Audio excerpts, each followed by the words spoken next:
తాకట్లో ఉన్న బంగారాన్ని విడిపించి ఆ రోజున మార్కెట్ ధర కట్టి మిగిలిన డబ్బును మీకు అందిస్తుంది కొమ్మూరి గోల్డ్. మనకంటే ఆ నలుగురు ఏమనుకుంటారు, ఆ నలుగురు మైండ్లో ఏం వెళ్తుంది, మనం ఆ నలుగురు మైండ్లో మన గురించి వాళ్ళ పిక్చర్ ఏంటి అనే దాని గురించి ఆలోచిస్తూ ఉంటారు. అది మార్చడం ఎంత ఇంపార్టెంట్ అంటారు? ఖచ్చితంగా మార్చాలి. మనం పట్టించుకున్నామా మనం ఖచ్చితంగా వెనకెళ్ళిపోతాం. మన ఎదుగుదల వెళ్తుంది అని అంటే నలుగురు వెనక ఖచ్చితంగా మాట్లాడతారు. ఐ స్టార్టెడ్ బిలీవింగ్ పట్టించుకోవద్దు వాళ్ళని.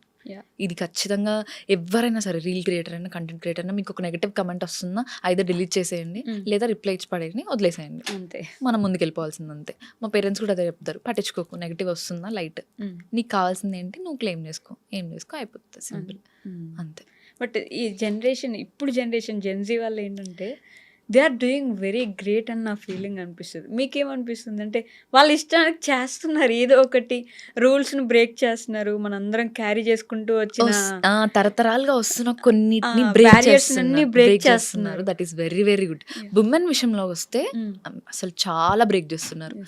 కడలి సత్యనారాయణ, షీఈ్ మై ఫేవరెట్. అసలు తనకి ఎంత నెగిటివిటీ వచ్చింది చూసాం, చాలా నెగిటివిటీ వచ్చింది, బట్ స్టిల్ తను ఎంత ఫైట్ చేస్తుంది. Chinmayi Sripada, she my favourite influencer. ఎంత నెగిటివిటీ కేసెస్ కానీ, ఎంత తను మాట్లాడే పాయింట్ ఎవరు చూడరు. ఇప్పుడు అఫ్ కోర్స్ దీని కూడా నన్ను ట్రోల్ వేసుకుంటారు, వేసుకొనివ్వండి. She speaks her heart out. Exactly ఏమనిపించిందో చెప్తుంది. తను రైట్ తీసుకుని తన ఫ్యామిలీని, తన పిల్లల్ని అన్నా కూడా still she chose to spoke about the truth, right. ఎంత బాగా మాట్లాడతారు. And Rahul such a great husband, very true. Supportive గా ఉంటారు. ఆవిడ ఏం చేసినా సపోర్ట్ చేస్తారు, ఎక్కడ మొక్కేసారో కానీ. చాలా లక్కీ తను. అసలు ఈ జన్మలో ఏదో పుణ్యం చేసుకుందో రాహుల్ గారు వచ్చేసారు. ఇదే జెన్జీ వాళ్ళు ఏంటంటే బ్రేక్ చేస్తున్నారు ఎవ్రీ సింగిల్ థింగ్. నిజంగా మారుతుంది, వాళ్ళకి నచ్చింది చేస్తున్నారు, స్టాండ్ తీసుకోగలుగుతున్నారు, మాట్లాడగలుగుతున్నారు. చూసింగ్ ఏ పాత్ అంటే డాక్టరో, టీచరో, ఇంజనీరే కాకుండా చాలా నచ్చింది చేస్తున్నారు. ఫ్యాషన్ డిజైనింగ్ అని ఏదైనా చెప్పి. సోషల్ మీడియా ఇప్పుడు ఎంత ఇంపార్టెంట్ అయిపోయిందంటే ఎవరి ఒక్కరి లైఫ్లో ప్రతి ఒక్కరు కంటెంట్ క్రియేషన్ స్టార్ట్ చేస్తున్నారు. ఎవరి మానిటైజేషన్ స్టార్ట్ అయిందంటే వాళ్ళు అఫ్ కోర్స్ ఫైనాన్షియల్గా ఇండిపెండెంట్ అవుతారు, డిపెండ్ అవ్వరు.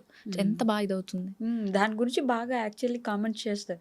ఈ రీల్స్ చేసే వాళ్ళకి ఏం పని ఉండదు, రీల్స్ చేసుకుంటూ ఉంటారు ఎప్పుడు అని చెప్పేసి. ఆ రీల్స్ చేసే వాళ్ళు ఎంత సంపాదిస్తున్నారు, వాళ్ళ ఫ్యామిలీకి వాళ్ళు ఎంత పెద్ద బ్యాక్ బోన్ అవుతున్నారు అనేది ఎవరు గుర్తించారు. అది ఎవరు గుర్తించరు. అంతే, ఎగురుతారు, పాటలు పెట్టకుంటారు. వీళ్ళు చెయ్యరు, చేసే వాళ్ళని చెయ్యనివ్వరు. ఏంటి వీళ్ళ బాధ నాకు అర్థం కాదు. నాకు తెలిసి సగానికి సగం మంది అమ్మాయిలకి శత్రువులు అనిపిస్తుంది. అది ట్రూ. అంటే maybe jealousy at it peaks అంటే వాళ్ళు చెయ్యలేకపోతున్నారు కాబట్టి మనం చేస్తున్నామంటే వాళ్ళకి కొంచెం ఫీలింగ్ ఉంటుంది. సపోర్ట్ చేస్తే ఏమవుతుంది, నా పాయింట్ అది. Very true. అసలు చేయలేకపోయారు, అదే కదా. ఒక సెకండ్ ఇట్లా స్కిప్ చేయండి, అక్కడ కూర్చొని టైప్ చేసి నాకు అసలు నా ఫ్రెండ్ ఒకళ్ళు ఉంటారు సుజిత అని చెప్పేసి, ఎంత నెగటివ్ ఇది వస్తుందో. తను జస్ట్ ట్రోలింగ్ గురించి ఒక వీడియో చేసింది, అదే ఒక అబ్బాయి చేశాడు. వాడి సెక్షన్ మొత్తం అసలు ఎంత పాజిటివ్ కమెంట్స్ బ్రో, అది ఇది బాగిచ్చి పడేసా మాట్లాడో. అమ్మాయి నువ్వు నోరు మూసుకొని ఏంటి ఆ మాటలు, అసలు ఇలా చేస్తారా, మీ పేరెంట్స్ ఏం చేస్తున్నారు, ఇదేనా మీ పెంపకం, ఏంటి ఆ మాటలు ఏంటి, ఎంత హర్ట్ అవుతారు వాళ్ళ పేరెంట్స్ అయినా. అదే అబ్బాయి చేస్తే ఒక అమ్మాయి చేస్తారు. అదే కదా, అమ్మాయి చేయకూడదు, అమ్మాయి కాబట్టి చేయకూడదు. ఎగ్జాక్ట్లీ, అమ్మాయి కాబట్టి చేయకూడదు, అమ్మాయి కాబట్టి బూతులు మాట్లాడొద్దు, అమ్మాయి కాబట్టి ఆలోచించి చేయాలి, ఆచితూచి ఒక స్టెప్ వేయాలి. ఎందుకు ఆచితూచి స్టెప్ వేయాలి? ఏముందని ఆచితూచి స్టెప్ వేస్తాము, బ్రేక్ చేస్తున్నాం, ఎంత దాకా వచ్చాము, ఎక్కడండి ప్రతిదానికి మనం ఈక్వల్గా ఉంటున్నాము. ఈక్వల్ కాదు, ఒక మెట్టు మనమే ముందు ఉంటున్నాం బేసికలీ చెప్పాలంటే.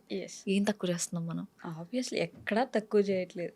మనం చేసేది ఒకటి, వాళ్ళు చేయలేకపోయారన్న దగ్గరే మనం ఒక మెట్టు ఎక్కువ, మన ఇచ్చినట్టు భర్తీ ఇవ్వలేరు కదా, అంతే. అక్కడ ఒక మెట్టు ఎక్కేసాం కదా. మళ్ళీ అయినా స్టిల్ ఫిజికల్గా అమ్మాయిలు ఏం లేరు. వీళ్ళని ఒకసారి కన్ను చూపించమని చెప్పండి, కంటారా?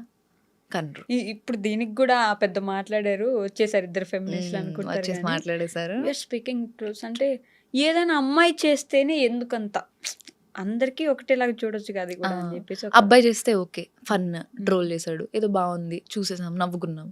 అమ్మాయి చేస్తే అమ్మో అమ్మాయి చేసేసిందా, ఏంటిది అసలే, ఇన్ని రోజులు మీ కంటెంట్ ఏదో అనుకొని ఫాలో అయ్యాము. నేను చీరలు కట్టుకొని రీల్స్ చేసేదాన్ని, సరదాగా ఒక బాడీకాన్ డ్రెస్ వేసుకుంటే అమ్మో నేను ఇన్ని రోజులు ఫాలో అయింది దీనికోసమే, డిఎమ్స్ కమెంట్స్ అంతా ఇప్పటి నుంచి unfollow button cross check into symbol పెట్టేసి ఇంకా అన్ఫాలో చేసేస్తాం, ఏదో అనుకున్నాం మిమ్మల్ని చూసి. ఏంటి ఏదో అనుకున్నారు? నా డ్రెస్సింగ్ చాయిస్ కదా అది. ఎగ్జాక్ట్లీ. నేను ఏది వేసుకోవాలని మీరు ఒక మైండ్ లో పెట్టేసుకొని నేను అది అదే వేసుకోకపోతే చీర కట్టుకొని నువ్వు ఎన్ని తప్పులు చేయి, మ్మ్. అది ఓకే. ఆ, బాడీ కాన్ డ్రెస్ వేసుకొని నువ్వు ఎంత మంచిదానివైనా సరే తప్పుడు దానివే. అంతేగా. అది అదే అసలు మెయిన్ థింగ్. నువ్వు ఏం డ్రెస్ వేసుకున్నావు దాన్ని బట్టే ఉంటది ఏదైనా అంతే. సరే ఒక మాట మ్మ్. అనాలంటే. నువ్వు డ్రెస్ కొంచెం స్టైల్గా ఉన్నావా, మేకప్ వేసుకుని, అసలు ఈ మేకప్ స్కిన్ కేర్ గురించి అయితే ఎంత ఇష్యూ వస్తుందంటే, ఆ మేకప్ వేసుకుందంటే అమ్మో అంత మేకప్ అవసరమా అని వేసుకుంటామండి. మన కోసం మనం వేసుకుంటాం, ఏం తప్పుంది? మ్మ్. ఇప్పుడు నా కోసం నేను రెడీ అవుతున్నాను, నువ్వు మేకప్ ప్రోడక్ట్స్ కొనిస్తున్నావా? లేదు. నేను కొనుక్కుంటున్నాను, మా పేరెంట్స్ కొనిస్తున్నారు, నా కోసం నేను వేసుకుంటున్నాను. నీకే వస్తుంది అంత పులిమాల్సిన అవసరం ఏముంది, అంత పెట్టాల్సిన అవసరం ఏముంది? వాట్స్ అసలు ఏమన్నా కొంచెం ఎంత ఫూలిష్గా ఉంటుంది అదైనా. True, very true. మీరు ఇవ్వట్లేదు కదా డబ్బులు, అదే కదా. నాకు మీరు ఇస్తున్నారా? సరే, మీరు ఇచ్చే రూపాయితో నేను కొనుక్కుంటున్నాను. లేదు. నా పేరెంట్స్కి లేదు, నాకు లేదు, మా ఇంట్లో వాళ్ళకి ప్రాబ్లం లేదు. అంతే. మీకు ఎందుకు వస్తుంది? Exactly. అన్ఫాలో బటన్ కొట్టేస్తాము, మేకప్ ఏంటి, అదేంటి, ఇదేంటి, ఏం ఎక్స్పెక్ట్ చేస్తారు వీళ్ళు? సరే శ్రీదేవి గారు లాగా, సౌందర్య గారు లాగా అంటే వాళ్ళు కూడా మేకప్ వేసుకుని చేసిన మూవీసే కదా. Yes. పద్ధతిగా ఉంటేనే ఇది, లేదు డ్రెస్ మార్చేసింది అని అంటే ఆమె అసలు క్యారెక్టర్ అసాసినేషన్ వెంటనే అయిపోతుంది. అసలు ఎంత ఇమీడియట్గా చేసేస్తారంటే. కామెంట్స్ అట్లాంటివి చాలా అసలు వన్స్ ఒక అమ్మాయి సోషల్ మీడియాలోకి వచ్చిన తర్వాత హవ్ హార్డ్ తెలుసా కొన్ని కమెంట్స్ తీసుకోవడానికి. ఎగ్జాక్ట్లీ. అసలు కొన్ని పదాలు వాడకూడని పదాలు వాళ్ళకి ఎందుకు వాడాలనిపిస్తుందో అర్థం కాదు. మళ్ళీ వాళ్ళు ఏమైనా వాళ్ళ ఓన్ అకౌంట్స్ నుంచి పెడతారంటే కాదు, ఈ ఫేక్ అకౌంట్స్ క్రియేట్ చేసుకుంటారు. వాళ్ళకి ఏం పని పాటు ఉండదు, పెట్టేస్తారు ఇంకా. అది ఎంత ఎఫెక్ట్ చేస్తుంది పర్సన్ని, వాళ్ళ ఫ్యామిలీని ఎంత ఎఫెక్ట్ చేస్తుంది. ఇది ఇప్పుడు రిలేటివ్స్ చూసిన వాళ్ళు ఏమనుకుంటారు, ఈ అమ్మాయి చూసారా వద్దంటే పంపించారు, అదే ఇప్పుడు చూసారా కమెంట్ సెక్షన్స్ అంతా. పేరెంట్స్ అడుగుతారు, రేపు పెళ్ళి చూసావా నీ అవ్వాలి. పిల్లని ఇట్లా పంపించే వీడియోస్ లోకి. మనం చేసిన తప్పేమైనా ఉందా అక్కడ? ఏం లేదు. పెట్టినోడు బాగున్నాడు, వాడు హ్యాపీ కూర్చొని ఉన్నాడు, పడేది ఎవరు? మనం. మీకు ఎప్పుడైనా అట్లా నెగిటివ్ కామెంట్స్ ఎఫెక్ట్ అయిందా? చెప్పాను కదా మీకు, డ్రెస్సింగ్ సెన్స్ కొంచెం మార్చగానే. యూఎస్కి వెళ్ళిన తర్వాత అఫ్ కోర్స్ నేను చీరలు కట్టుకుని ఉండలేను కదా పొద్దున్న. ఏదైనా ఈవెంట్స్ ఉన్నప్పుడు నేను ఖచ్చితంగా కొంచెం వెస్టర్న్ ఆ ఈవెంట్ కో ఆ ప్లేస్ కో తగ్గట్టుగా ఉండాలి. నేను దాని రిలేటెడ్ ఏదో వీడియో పోస్ట్ చేస్తే, నువ్వు విద్య అని తెలియక ఇన్ని రోజులు మేము నేను ఫాలో అయ్యాము. ఏంటిద్దా అందులో నా క్యారెక్టర్ ఏం బయటపడింది మీకు? ఎగ్జాక్ట్లీ. అంటే ఒక మోడర్న్ డ్రెస్ వేయగానే ఇప్పటిదాకా ఉన్న గౌతమి మారిపోయింది. గౌతమి కాదు ఇప్పుడు, తను వేరే ఎవరు. తనని అసలు ఇంకా ఫాలో అవ్వద్దు మనం. ఇన్ని రోజులు ఏదో పద్ధతి, చీర, అది ఇది అని అనుకున్నాము, ఇప్పుడు అదంతా కాదు. అవి హట్ చేసేవా మిమ్మల్ని? అంటే మైండ్ తీసుకునే వాళ్ళు? నేను పట్టించుకోనండి, నేను అస్సలు పట్టించుకోను. చెప్పాను కదా, పాజిటివ్ తీసుకోవాలి, వదిలేయాలి వెనుకనే.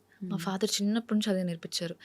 ఏదైనా సరే రిజల్ట్స్ వస్తున్నాయి అని అంటే ముందు రోజు నన్ను కూర్చోబెట్టేసి చెప్పేస్తారు, నీకు ఎంత వస్తే అంత నీది, రాంది మనది కాదు, నీకు ఇది ఇంకేదో రాసుంది, ఇవాళ నువ్వు ఏడుస్తున్నావు రేపు నవ్వుతావు, ఇవాళ నవ్వుతావు రేపు ఏడుస్తావు, అంతే. డేస్ లైక్ రోలర్ కోస్టర్, మనం పాస్ అవుతూ ఉంటాం అంతే. దాన్ని పట్టించుకున్నామా అక్కడే ఆగిపోతాం. అనవసరంగా వాడు పెట్టిన దానికి నేను ఫీల్ అయిపోయి, నేను మూడ్ ఆఫ్ చేసుకొని మళ్ళీ నేను హాస్పిటల్కి వెళ్ళి అంతా నాకే కదా పట్టించుకోకుండా అయిపోతుంది. డిలీట్ చేసేస్తాను. లేదు నాకు చాలా ఎక్కువ అనిపించేసింది ఆ కమెంట్ అంటే ఖచ్చితంగా వాడి మెసేజ్లోకి వెళ్ళేసి తిట్టేస్తాను. నీకేమొచ్చింది, మీ సిస్టరు అలా ఉన్నారు, ఇలానే పెట్టేస్తారా? పెట్టరు కదా, అడిగేస్తాను డైరెక్ట్గా. అలా అని చెప్పి చాలా మంది అట్లా అడిగిన తర్వాత వాళ్ళు సారీ ఫీల్ అయ్యి రిటర్న్ సారీ చెప్పిన వాళ్ళు కూడా ఉన్నారు, రిటర్న్ రూడ్గా మాట్లాడిన వాళ్ళు కూడా ఉన్నారు. బ్లాక్ అండ్ రిపోర్ట్ అంతే, అంతకు మించి ఏం చేయాలి. సోషల్ మీడియాలో ఉంటే అంతే, ఇంకా ఫేస్ చేయాలి తప్పదు. కొన్నిసార్లు సర్లేండి వాళ్ళ గురించి వదిలేద్దాం. బట్ స్టిల్ ఎప్పుడైనా ఒకసారి అంటే గోయింగ్ బ్యాక్, ఒకసారి వెనక్కి తిరిగి చూసుకుంటే, ఎందుకు స్టార్ట్ చేశాను నేను, వీళ్ళతో నాకేం అవసరం, వీళ్ళు నన్ను మాటలు ఎందుకు అనాలి, నేను ఎందుకు పడాలి, ఇలాంటి ఆలోచన ఎప్పుడు రాలేదు? అలా ఎప్పుడు రాలేదు. బేసికలీ నాకు ఎడిటింగ్ అంటే బాగా ఇంట్రెస్ట్ ఉండేది. నేను నా బీటెక్లోకి ఎంటర్ అవ్వగానే షటర్ బాక్స్ అనే క్లబ్ ఉండేది అనమాట, ఫోటోగ్రఫీది. సో నేను ఫోటోగ్రఫీ క్లబ్లోకి ఎంటర్ అయ్యాను. యాజ్ ఐ సెడ్ ఎర్లియర్, వెంటనే కోవిడ్ పడిపోయింది. నాకు ఎంత ఇంట్రెస్ట్ ఉండిందంటే కెమెరా కూడా కొనిచ్చేస్తా అన్నంత ఇది ఉండింది. సో నాకు ఎడిటింగ్ అంటే బాగా ఇంట్రెస్ట్ ఉండింది. తర్వాత స్లోగా కోవిడ్ టైంలో ఎందుకు ఖాళీగా ఉండడం అని చెప్పి నావి నేనే స్లో మోషన్ వీడియోస్ తీసుకొని నావి నేనే ఎడిట్ చేసుకోవడం స్టార్ట్ చేశాను. నేను ఇప్పుడు వీడియోస్ తీస్తున్నాను, ఒకళ్ళు నాకు వీడియోస్ ఎడిట్ చేసి ఇవ్వాలంటే అంత ఇంట్రెస్ట్ చూపించారు కదా, 1-2 చేస్తారు, తర్వాత నుంచి ఇంట్రెస్ట్ ఉండదు. మనది మనమే వీడియో తీసుకొని మనమే ఎడిట్ చేసుకుంటే ఎంత ఇది ఉంటుంది. సో ఇప్పటిదాకా స్టిల్ డేట్ ప్రతి వీడియో నాది నేను ఎడిట్ చేసుకుంది అనమాట. సో ఆ ఇదిలో మెల్లగా ఎడిటింగ్ నుంచి నేను వీడియోస్ తీసుకొని ఇలా స్టార్ట్ అయ్యి వచ్చింది కాబట్టి వెనక్కి తిరిగి చూసుకుంటే ఏ రోజు ఏం అనిపించలేదు. వర్తే నాది నేనే చేసుకుంటున్నాను కాబట్టి ఇష్టంగానే ఉంటుంది. ఇంకా నాకు నేను ఎడిటింగ్ చేసుకున్న తర్వాత అది రీచ్ వెళ్ళి బాగుంది, నాకు మీ స్మైల్ బాగుంటుంది ఇదంతా పక్కన పెడితే మీ ఎడిటింగ్ బాగుంది, ఎడిటింగ్ ఎవరు చేశారు అని ఒక కమెంట్ వస్తుంది సార్, అప్పుడు వస్తుంది ఆ సాటిస్ఫాక్షన్. చాలా పీక్స్ ఉంటుంది అది. నేను ఏమైనా షూట్స్కి వెళ్ళినప్పుడు కూడా ఖచ్చితంగా వాళ్ళ దగ్గర నుంచి రా వీడియోస్ పెట్టించుకొని నేనే ఎడిట్ చేసుకుంటాను. అవునా? ఓకే. నాకే ఇదిగా అనిపిస్తుంది, ఒక ప్లాన్ ఒక ఇది ఉంటుంది ఇలా చేసుకోవాలి అని చెప్పి. మంచి so what is it leading to ఏంటి మూవీస్లోకి యాక్టింగ్లోకి వెళ్దాం అనుకుంటున్నారు? యాజ్ ఆఫ్ నవ్ అయితే ఆ థాట్ ఏం లేదు. ఓకే. ఏమవుతుందో చూడాలి. రేపటి గురించి మనకు తెలీదు. వస్తే అఫ్ కోర్స్ వెళ్ళడానికి వెళ్ళే అవకాశం ఉంది. పేరెంట్స్ కూడా ఓకే అంటారు దానికి ఖచ్చితంగా. ప్యారలల్గా నేను నా జాబ్ ట్రయల్స్ కూడా చేస్తున్నాను. ఎందుకంటే అంత హైయర్ స్టడీస్ చదివించిన తర్వాత నేను వాళ్ళ కోసమన్నా నేను ఖచ్చితంగా జాబ్ చేయాలి. జాబ్ చేయాలనే థాట్ నాకు కూడా ఉంది. ప్యారలల్గా ఇది వదలొద్దు. అందరికీ ఏం చెప్తానంటే నేను కంటెంట్ క్రియేషన్ని ప్రైమరీగా పెట్టుకోకండి, సెకండరీగా పెట్టుకోండి. అంటిల్ అండ్ అన్లెస్ మీరు ఫైనాన్షియల్గా ఇది వచ్చిన తర్వాత అప్పుడు మీరు దాన్ని వదిలేసి దీన్ని ప్రైమరీ చేసుకోవచ్చు. అంటిల్ దెన్ మాత్రం మీ గోల్ని మీ ఏమ్ని రీచ్ అయ్యేంత వరకు దిస్ ఇస్ సెకండరీ. ఖచ్చితంగా దిస్ ఇస్ సెకండరీ. సో నేను ప్రైమరీ దాని మీద ఫోకస్ చేస్తున్నాను. అది జరుగుతుంది లైఫ్లో, కాకపోతే అది చూపించుకోము అంతే మనం. ఓకే. బట్ ఇన్స్టాగ్రామ్లో ఈ మధ్యకాలంలో కొన్ని రీల్స్ చూస్తున్నా, నేను ఇన్స్టా ఇన్ఫ్లుయెన్సర్ అయ్యాక నేను ఎంత సంపాదించాను, పర్ ఏ మంత్ నేను ఎంత సంపాదిస్తున్నానని చెప్పేసి ఎలా రాస్తారంటే, ఈ 2 months ఏం లేదు, థర్డ్ మంత్ 1 లక్ష, 4th month 2 లక్షలు, 5th month మీరు చూసుంటారా? ఈ రీల్స్ చూసారు కదా? అదంతా వైరల్ అవ్వడానికి అండి. హుక్స్ అవన్నీ అంతా ఫేక్ హుక్స్. ఎవరికి వస్తున్నాయండి 1 lakh 2 lakhs? ఇన్స్టాగ్రామ్ అసలు ఇప్పటిదాకా ఏ రోజు డైరెక్ట్ మానిటైజేషన్ చేస్తే పేమెంట్ ఇవ్వదు. మనం కొలాబరేషన్స్ చేసుకుంటాం, ప్రమోషన్స్ చేసుకుంటాం, యాడ్స్ చేసుకుంటాం. యూట్యూబ్ రెవెన్యూ జనరేట్ అవుతుంది. అది కూడా మీకు చాలా ఎక్కువ వచ్చి మీకు వాచ్ అవర్స్ వచ్చినప్పుడు సంగతి. అవన్నీ హుక్స్, ఫేక్ వీడియోస్ అండి. నేను నన్ను అడిగితే నేను ఫేక్ వీడియోనే అంటున్నాను. అంతేనా? అంతే. మీరు అంత సంపాదించలేదంటారా? లక్షలు అంత దాకా వెళ్ళలేదు. నాకు వచ్చిన ప్రమోషన్స్లో ఎండ్ చేసి ఉంటాను ఒక 1 lakh 2 lakhs దాకా. మొత్తం అంతా కలిపి నేను ఎక్కువ లేను కాబట్టి ఇక్కడ. ఒకవేళ ఇండియాలో ఉండుంటే ఇంకా ఫాస్ట్గా గ్రోత్ వచ్చింది, ఇంకా మంచి కొలాబరేషన్స్ వచ్చిండేనేమో. ఇప్పుడు వస్తున్నాయండి మంచిగా. ఒక 2 months నుంచి మళ్ళీ వచ్చి కాన్సన్ట్రేషన్ చేస్తున్నాను కాబట్టి. సో ప్రమోషన్స్ చేయడంలో కూడా చూజింగ్ ఉంటుందా? అన్ని ఏది పడితే అది, ఇప్పుడు జ్యోతిష్యం చెప్పమని అడుగుతారు కొంతమంది, ఇట్లాంటి చాలా వస్తుంటాయి. వైస్గానే చూస్ చేసుకుంటాను. జ్యోతిష్యం అంటే ఇప్పుడు మనల్ని నమ్మి వెళ్తాడు, వాడు మంచోడు కాదు, బాగా చెప్తారో చెప్పరు. నేను అలా కాకుండా జెన్యూన్ పేజ్, ట్రస్టెడ్, ఒక స్కిన్ కేర్ ప్రోడక్ట్ తీసుకొచ్చినా, ఒక శారీ తీసుకొచ్చినా ఓకే, వన్స్ అది బాగుంది అంటేనే తీసుకొస్తాను. ఎందుకంటే ఇప్పటిదాకా నన్ను నమ్మి 1,00,000 మంది నన్ను ఉన్నారు. జెన్యూన్గా నడుస్తున్న పేజ్. మా మమ్మీ కూడా అదే చెప్తారు, నువ్వు జెన్యూన్గానే ఇది చెయ్యి, బాగాలేదని చెప్పు, బాగుందనే చెప్తాను. సో చూస్ చేసుకునేటప్పుడు మాత్రం 1-2 సార్లు మమ్మీతో డిస్కస్ చేసిన తర్వాతనే ప్రమోషన్ ఓకే చేసుకోవాలి. సో నేను ఈ 2 questions most of the people అందరినీ అడుగుతాను, మీకు కూడా అడుగుతాను. ది మోస్ట్ హ్యాపీయెస్ట్ మూమెంట్ ఏంటి మీ లైఫ్లో ఇప్పటి వరకు? ద మోస్ట్ హ్యాపీయెస్ట్ మూమెంటా? ఇప్పటిదాకా అంత హ్యాపీయెస్ట్ ఫీల్ అయింది ఏం లేదు. పేరెంట్స్ని సాటిస్ఫై చేయడం అంటాను నేను. ఓకే. నాకు వీసా వచ్చినప్పుడు అసలు అందరికి రిజెక్షన్ అవుతుంది చెప్పాను కదా. 10 daysలో కాలేజ్ రీఓపెన్ ఉంది నాకు అసలు వీసా పోద్దని ఫిక్స్ అయిపోయాము. నాతో పాటు రిలేటివ్స్లో ఉన్న ప్యారలల్గా మా కజిన్స్ ట్రై చేశారు, అందరికీ వీసా పోయింది. వెళ్ళాను, లోపలికి వెళ్ళాను, నాకు ఓకే అయింది. కానీ యాక్టింగ్ చేసుకుంటూ బయటకు వచ్చి ఏడిపిద్దాం అన్నట్టు డల్గా వచ్చాను. ఢిల్లీలో జరిగిందనమాట నాకు వీసా. మా డాడీ మా చెల్లి ఇద్దరు ఉన్నారు, ఫిక్స్ అయిపోయారు పోయింది మాకు వీసా, పోయింది డబ్బులంతా వేస్ట్ అని. 1 second దగ్గరకు వచ్చిన తర్వాత వచ్చింది అని అంటే మా డాడీ కళ్ళలో హ్యాపీనెస్ చూసారా, దట్స్ అసలు ఎంత వెలకట్టినా అది తీసుకురాలేము. వాళ్ళని సాటిస్ఫై చేయడం is the most happiest thing అంటారు నేను. Very true. ఓకే. అలానే ది మోస్ట్ సాడెస్ట్ మూమెంట్ అంటే మా ఫ్యామిలీ మెంబర్స్కి అందరికి తెలిసే ఉంటుంది. మా మమ్మీకి బేసికల్లీ మా మమ్మీ వాళ్ళు 2 siblings, మా మేన మావయ్య ఉంటారు. మేమిద్దరమే అమ్మాయిలం కాబట్టి మాకు అబ్బాయిలు ఎవరు లేరు. మా మమ్మీకి అబ్బాయి ఉంటే బాగుండే ఫీలింగ్ అనమాట. సో మా మామయ్యకి బాగా పుట్టాడు. వాడిని మా మమ్మీ చిన్నప్పటి నుంచి తీసేసుకుంది అనమాట. ఒక 2 years బ్యాక్ చనిపోయాడు. That's most saddest part. నా డిప్రెషన్ ఇంత వర్స్ అవ్వడానికి రీజన్ కూడా అదే అనమాట. నేను ఇమీడియట్గా నాకు కాలేజ్ పర్మిషన్ ఇవ్వలేదు. నేను 3rd day 5th day రిచువల్స్కి కూడా లేనమాట. నేను ఇమీడియట్గా యూఎస్ వెళ్ళిపోయాను. అదే ఇంకా ఎక్కువ ఇచ్చేసింది అనుకున్నా. దట్స్ మోస్ట్ సాడెస్ట్ పార్ట్ అని అసలు ఇప్పటికీ తలుచుకుంటే చాలా ఇది అవుతుంది. చిన్న బాబు 18 years. ఓకే. 18 years వాడిని పెంచి పెద్ద చేసి చేతులారా ఇది పోగొట్టుకున్నాము. ఓకే. హెల్త్ బాగాలేక వెళ్ళిపోయాడా?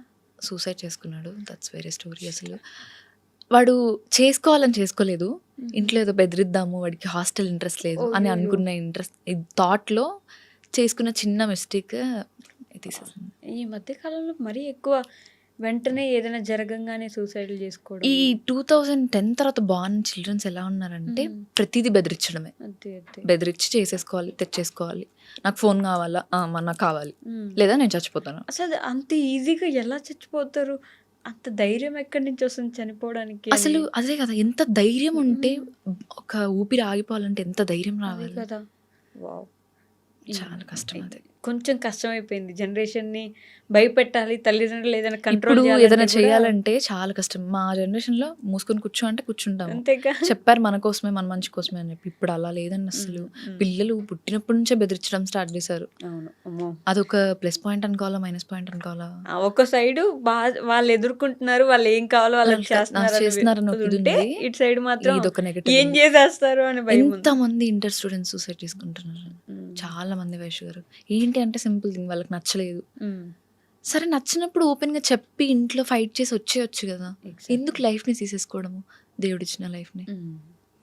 చాలా చాలా మంది సూసైడ్ చేసుకుంటున్నారు. మా తమ్ముడు చనిపోయిన తర్వాత నుంచి నాకు ఇంటర్ స్టూడెంట్స్ని, 10th స్టూడెంట్స్ని చూస్తేనే నాకు ఒక ఇది వస్తుంది. మీకు వచ్చినంత వరకు రాయండి, ఏం కాదు, ఏమవుతుంది, పోయిందా మళ్ళీ రాసుకుందాం అంతే.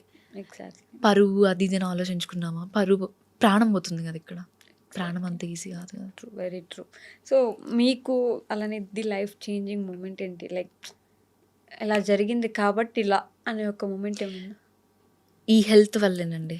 దానికి ముందు గౌతమి వేరు, నా మైండ్ సెట్ వేరు. ఓకే. దాని తర్వాత అసలు వేరు. దానికి ముందు చెయ్యాలి, సాధించాలి, ఏదో ఒకటి చెయ్యాలి, గర్ల్స్ పెట్టుకోవాలి, దాన్ని ఏం చేసుకోవాలి, ప్యారలల్గా సోషల్ మీడియా చూసుకోవాలి, ఇంట్లో ఏమనుకుంటారో, రిలేటివ్స్ ఏమనుకుంటారో అంతా ఉండింది.